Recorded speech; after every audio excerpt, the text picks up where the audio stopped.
Hello achievers, मैं हूं प्रभात, तुम्हारा केमिस्ट्री टीचर। तो जेई मेन सीरीज में हम अभी डिस्कस करने जा रहे हैं आज के क्लास में अमीन पार्ट 2। ऑलरेडी तुम लोगों ने देखा होगा अमीन पार्ट 1, जो कि जेई मेन सेशन 1 सेशन 2 मिला के टोटल 18 क्वेश्चन आए थे। उसमें से 9 क्वेश्चन हम पार्ट 1 में डिस्कस कर चुके हैं और अभी जो हम डिस्कस करने जा रहे हैं that is also consisting of 9 question from amine, that is part 2। तो let's start with the very first question. The product B formed in the following reaction sequence. Okay, ये देख सकते हो HCl एडिशन हुआ है across the double bonded carbon। तो अगर देखोगे this position is benzylic position और उसके पारा पोजीशन में मिथाइल ग्रुप है जिसमें 3 हाइपर कॉन्जुगेटेड हाइड्रोजन है। So this position कार्बोकेटन will be highly stable. तो क्लोरीन कहां पर अटैच होगा? यहां पर क्लोरीन अटैच होगा। ठीक है, अच्छा उसके बाद फिर AgCN means that is covalent means this will form NC isocyanide. So isocyanide कहां पर बनेगा? इसी पोजीशन पे बनेगा। तो ये आ गया 4। अब बताने की जरूरत है क्या? ज्यादा डिटेल में बताने की जरूरत नहीं है। गुड, तो ये हो गया first question. Second, identify correct statement. Primary amines do not give diazonium salt when treated with NaNO2 in acidic condition। do not give ये दिया है। प्राइमरी अमीन बिल्कुल डायजोनियम सॉल्ट देते ही है। ठीक है, primary amine when treated with nitrous acid that is HNO2 और NaNO2 in HCl they give diazonium salt. ये बिल्कुल ये गलत हो गया, डू नॉट गिव दिया है तो गलत हो गया। Aliphatic and aromatic primary amines on heating with that is chloroform and ethanolic KOH form carbylamine। बिल्कुल कार्बाइलामिन टेस्ट जो होता है that will give isonitrile with the foul smell। वो बोथ प्राइमरी एलिफेटिक और एरोमेटिक अमीन दोनों ही देते हैं। तो option B is correct. C, secondary and tertiary amines also give carbylamine test. नहीं, ये गलत हो गया। Only primary aliphatic aromatic aldehyde carbylamine test देते हैं। Benzene sulphuryl chloride is known as Hinsberg reagent. बिल्कुल सही है। हिंसबर्ग रिएजेंट क्या है? Benzene sulphuryl chloride. ये तो क्या फैक्ट बेस्ड क्वेश्चन है। Next, tertiary amines react with benzene sulphuryl chloride very easily. ये गलत हो गया क्योंकि टर्शियरी अमीन रिएक्ट ही नहीं करता कि टर्शियरी अमीन में नाइट्रोजन के साथ कोई हाइड्रोजन अवेलेबल ही नहीं है, और अवेलेबल नहीं है फिर रिएक्ट नहीं करेगा। तो इसका मतलब इसमें कौन कौन सी स्टेटमेंट सही है? बी और D. So B and D both are correct. Option 1 is the correct option. अब चलो next, given below are some nitrogen containing compounds. Okay, तो ये हो गया पारा नाइट्रो एनिलीन, ये बेंजाइलामिन, फिर ये कंपाउंड हो गए। Each of them is treated with HCl separately. सबको हमने HCl साथ सेपरेटली अलग अलग से ट्रीट कराया। 1 gram of the most basic compound, ये ध्यान से देखो मोस्ट बेसिक। तो इसका मतलब पहले हमें ये देखना होगा ये जो कंपाउंड दिया है इनमें मोस्ट बेसिक कंपाउंड कौन सी है। तो सब में रेजोनेंस से पार्टिसिपेट करेगा लोन पेयर। देख सकते हो लोन पेयर रेजोनेंस में पार्टिसिपेट कर रहा है, बट यहाँ पे लोन पेयर कॉन्जुगेशन में नहीं है। अगर कॉन्जुगेशन में नहीं है so it is not going to react, it is not going to participate in resonance. तो सबसे मोस्ट बेसिक कंपाउंड ये रहा। ठीक है, ये सबसे मोस्ट बेसिक कंपाउंड है। अगर HCl साथ रिएक्ट करेगा तो HCl से रिएक्ट करने के बाद जो कंपाउंड बनेगा that is CH2 NH3 plus Cl minus. ठीक है, CH2 NH3 plus Cl minus. इसमें पूछा है कंज्यूम। Okay, how much? तो 1 mole of this will react with 1 mole of HCl, 1 mole of this will react with 1 mole of this. तो दोनों का number of moles बराबर होगा। अच्छा, ये बैलेंस्ड इक्वेशन है। तो 1 ग्राम इसका 1 ग्राम, तो 1 ग्राम मीन्स आप इसमें अगर देखोगे तो 1 ग्राम दैट इज 1 अपन उसका मोलर मास कितना है? इसका मोलर मास बेंजाइलामिन का कैलकुलेट करोगे 107 mole. That is number of moles of HCl। तो मास कितना होगा? 1/107 इंटू HCl का मास है 36.5। HCl का मास है 36.5। तो अगर इसको मल्टीप्लाई करोगे सो इट इज कमिंग 0.3411 ग्राम, और मिलीग्राम में करोगे तो 341 milligram. So what is the answer here? So it is 341 milligram of HCl. तो समझ रहे स्टूडेंट्स?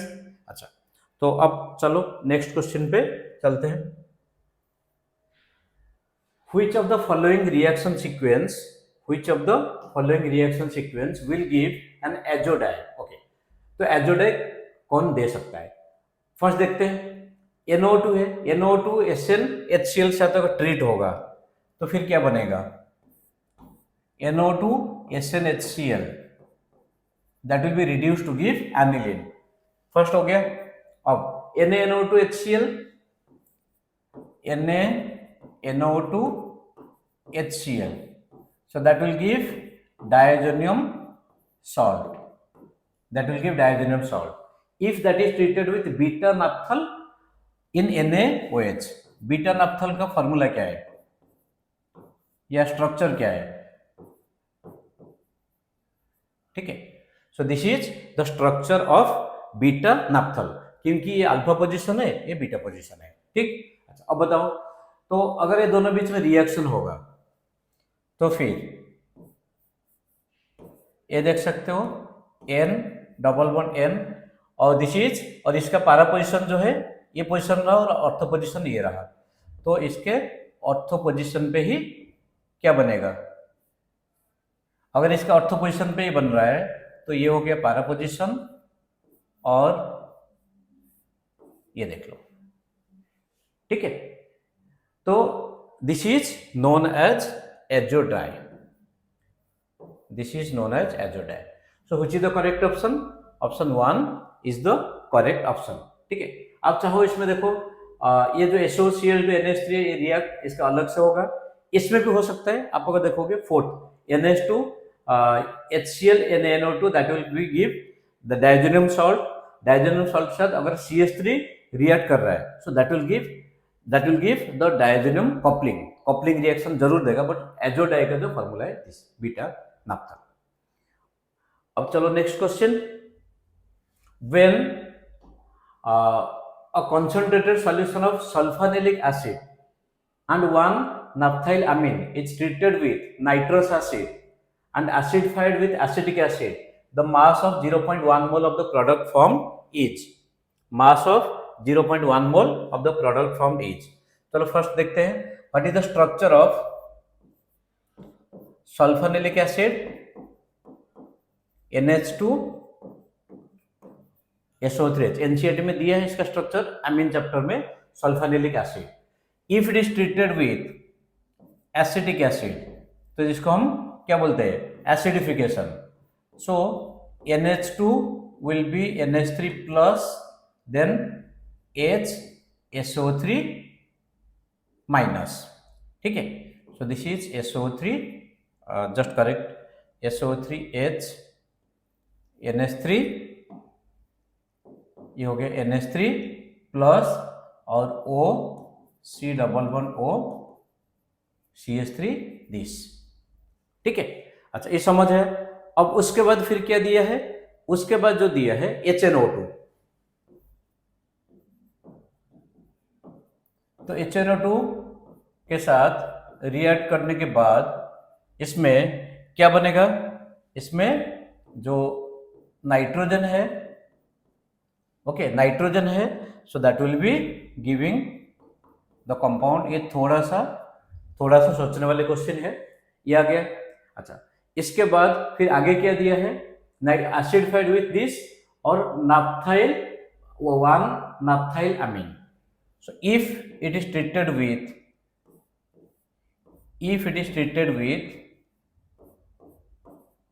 1 नाफ्थाइल और अल्फा नाफ्थाइल अमीन. ठीक है. अब बताओ, डायजोनियम सॉल्ट होगा, तो डायजोनियम सॉल्ट फिर कैसे बनेगा? ये तो SO3H है ही, इसमें कोई चेंज नहीं होगा, ये आ गया. फिर इसके पैरा पोजीशन बिल्कुल खाली है, तो ये हो गया. और this, can you see the compound? This is the compound. इसका आगे क्या पूछा है? 0.1 mole of the product form. Okay, ये जो प्रोडक्ट है इसका 0.1 मोल, इसका मोलर मास स्टूडेंट अगर देखोगे मोलर मास कैलकुलेट करोगे तो दैट इज 327 ग्राम पर मोल। आप खुद कैलकुलेट करके देख सकते हो। इसका मोलर मास है 327 ग्राम पर मोल। तो 0.1 मोल कितना होगा? 0.1 मोल दैट इज 32.7 ग्राम और अप्रोक्सीमेटली 33 ग्राम होगा। सो ऑप्शन वन दिया है 33 ग्राम। समझ आया? थोड़ा सा अच्छा क्वेश्चन था, ये सोचने वाला क्वेश्चन था। और अगर एक बार में समझ नहीं है तो दोबारा उसको पॉज करके देख सकते हो। इन the following reaction which one is not correct? Okay, तो ये देखो benzene डाइजेनियम chloride CuCN KCN cyanide बिल्कुल सही है। अब नेक्स्ट ये देखो बेंजीन डाइजेनियम क्लोराइड नाइट्रोस, ये एक माइल्ड एसिड है तो बेंजीन बना है, ये भी बिल्कुल सही है। बेंजीन डाइजेनियम क्लोराइड पोटेशियम आयोडाइड बना, ये भी सही है। इसमें बेंजीन डाइजेनियम क्लोराइड इथेनॉल, तो ethanol is also one of the mild acid. तो माइल्ड एसिड से तो रिएक्ट करता है तो क्या बनता है? माइल्ड एसिड के साथ रिएक्ट करने के बाद इसमें बेंजीन बन जाता है। लेकिन यहाँ पे क्या दिया है? OET, ये हो गया गलत। तो इसे क्या पूछा है? Is not correct, that is fourth one, that is not correct. अब चलो next question. The sequence from the following that would result in giving predominantly 3,4,5 tribromoaniline is, okay, predominantly 3,4,5 tribromoaniline is। तो अगर इसमें देखोगे स्टूडेंट, देखो अगर इसमें ले रहे हैं एनिलिन ब्रोमीन वाटर तो इसमें क्या बनेगा? 2,4,6 ट्राइब्रोमोएनिलीन, तो फिर बनेगा नहीं। इसमें अगर Br2L Br3 तो इसमें क्या बनेगा? ब्रोमो बेंजीन बनेगा। ब्रोमो बेंजीन NH3, ये कोई रिएक्शन नहीं बनेगा। अगर फोर्थ देख रहे हो नाइट्रो बेंजीन है तो नाइट्रो बेंजीन में ब्रोमीन एसिटिक एसिड, इसमें क्या बनेगा? मेटा ब्रोमो, फिर SN, फिर कहां पर बनेगा? NH2 हो जाएगा, उसका मेटा पोजिशन पे ब्रोमीन बनेगा, ये भी नहीं होगा। अब एक ही ऑप्शन बचता है थर्ड। तो इसमें अगर तुम देखोगे तो NH2 और उसका पारा पोजिशन पे NO2 है। तो इसमें ब्रोमीन एक्सेस में दिया है, तो ब्रोमीन अगर एक्सेस में दिया है और एसिडिक एसिड, ठीक, तो NH2 इज ऑर्थोपैराडाइटिंग, पारा पोजिशन ऑलरेडी ब्लॉक्ड है तो उसके ऑर्थो पोजिशन, दोनों ऑर्थो पोजिशन पे ब्रोमीन अटैच होंगे, दोनों ऑर्थो पोजिशन पे ब्रोमीन अटैच होंगे। अब बताओ NaNO2 HCl, NaNO2 HCl और उसके साथ Cu कॉपर ब्रोमाइड भी है, ठीक है, तो ये बनेगा N2Cl, ये हो गया ब्रोमीन, ये भी ब्रोमीन, ये हो गया NO2। और उसके साथ अगर क्यूप्रस ब्रोमाइड ट्रीट कर रहे हो तो डाइजेनियम सॉल्ट जो बना है that will be converted to bromine, ये हो गया NO2। देख रहे हो students, these are the sequence of reaction. और लास्टली दैट इज SnHCl। तो SnHCl अगर ट्रीट हो रहा है तो जो नाइट्रो ग्रुप है that will be reduced to give NH2। तो this is the product that is 3,4,5 tribromoaniline. Okay, तो दिस इज द रिएक्शन। दोबारा बताता हूं, देखो अगर ब्रोमीन एक्सेस में ले रहे हो तो कहां पर बनना चाहिए? दोनों ऑर्थो पारा पोजिशन पे। पारा पोजिशन ऑलरेडी ब्लॉक्ड है तो दोनों ऑर्थो पोजिशन पे आ गया। NaNO2 HCl डाइजेनियम सॉल्ट, उसको क्यूप्रस ब्रोमाइड, ब्रोमीन आ गया, तो ब्रोमीन को अगर यहाँ पे फिर जो NO2 ग्रुप है that will be reduced by SnHCl के प्रेजेंस में। तो दिस इज द प्रोडक्ट। अब चलो next question. The major product A formed in the following sequence of reaction. देखो नाइट्रोबेंजीन है SnHCl, तो क्या बनेगा?